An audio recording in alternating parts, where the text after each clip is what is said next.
Hospital गए थे और वापस लौट कर नहीं आई। ऐसा कौन है आपकी ज़िंदगी में? तुम्हारे साथ बहुत छोटा सफ़र रहा मगर यादगार रहा। तो वो था मेरा भाई। 13 अप्रैल 2021। ये थी हमारी उससे आखिरी विदा। और सच बोले तो आखिरी विदा हो भी नहीं पाई। सबसे दर्दनाक विदाई वह होती है जहां अलविदा कहने का मौका भी ना मिले। बस अचानक से सब खत्म हो जाए और आप हाथ फैलाए खड़े रह जाएं। उन अधूरी बातों का बोझ उम्र भर ढोना पड़ता है जो हम उनसे कहना चाहते थे, पर अब सुनने के लिए वो इस दुनिया के किसी भी कोने में नहीं है।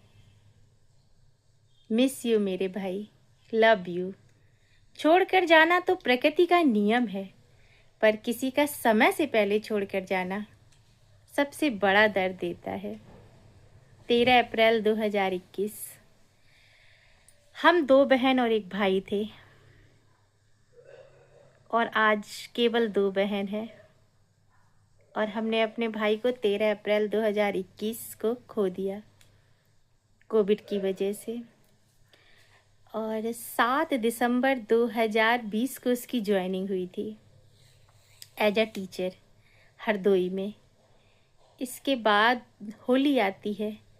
होली के बाद उसको कोविड हो जाता है और हम उसको हॉस्पिटल लेके जाते हैं। एक हॉस्पिटल से दूसरे हॉस्पिटल, दूसरे हॉस्पिटल से तीसरे हॉस्पिटल। कोई कोविड वार्ड नहीं बना होता है इन प्रॉब्लम्स को फेस करते करते। वो भी परेशान था और हम लोग भी परेशान थे।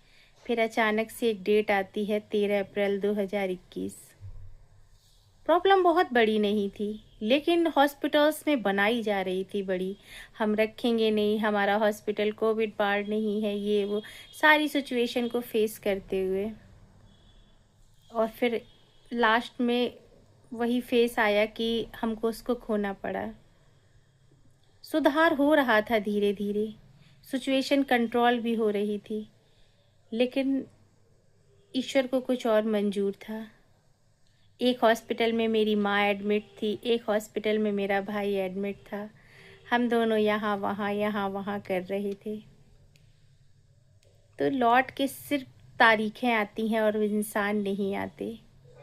कितना दर्द दे जाती हैं ये तारीखें, जीवन भर याद आती हैं। और वो इंसान किसी कोने में कहीं भी मिलते नहीं आपको ढूंढने से। तो पता है दोस्तों, हम तीनों ना एक साथ खेलते थे, एक साथ। सभी भाई बहन ऐसे ही होता है, क्योंकि हम 2 बहन के बाद मेरा भाई आया था। तो हम, हमारी ही नहीं, हमारी पूरी फैमिली की वो जान था।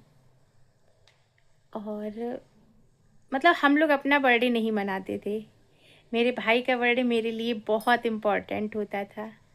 और हम लोग ना बहुत दूर जाके उसके लिए फूल लेके आते थे। पहले इतना नहीं था कि शॉप से जाके ले आओ। 1989 उसका बर्थ था। और क्योंकि उसका बर्थडे मनाया जाता था, सोमवती अमावस्या को पड़ता था, तो हम लोग ना उसका बर्थडे तिथि के हिसाब से ही मनाया जाता था। हम लोग बहुत दूर जाके उसके लिए फूल लेके आते थे, माला बनाते थे। और क्योंकि आज के टाइम में तो पार्टी होती है, हम लोग के घर में बुलौआ लगता था। तो हम लोग दिसंबर जैसे स्टार्ट होता था, हम देखने लगते थे कि हमारे भाई का बर्थडे कब है।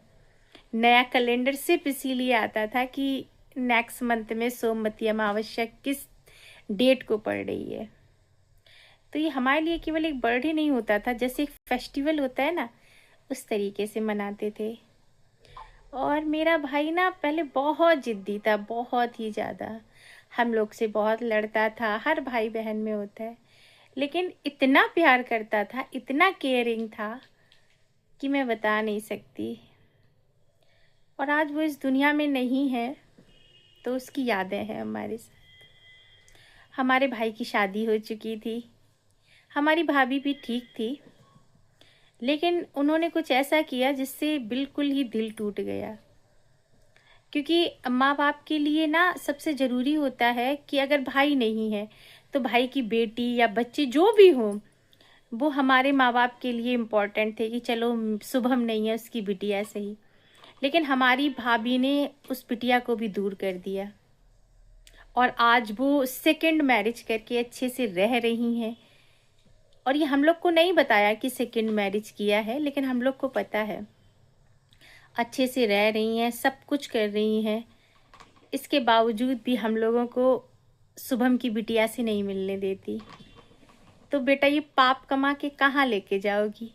सब ने ऊपर जाना है, एक ही घर सबको जाना है। तो मत कमाओ का पाप, क्योंकि माँ बाप जब बड़ा पेड़ गिरता है ना, तो माँ बाप हो या पेड़ हो तो छोटे छोटे पेड़ों का सहारा होता है जीवन में। लेकिन जब घर का छोटा पेड़ गिर जाता है ना, तो संभालना बहुत मुश्किल होता है। तो इंसान को ऐसे काम नहीं करने चाहिए, क्योंकि उनका सहारा उनकी बेटी थी और आपने उससे भी दूर कर दिया। कोई बात नहीं, ठीक है सर।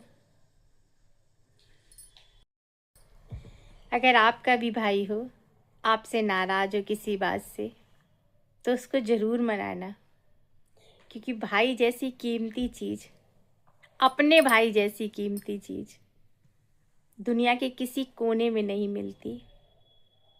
मिस यू भाई, मिस यू शुभम, और लव यू।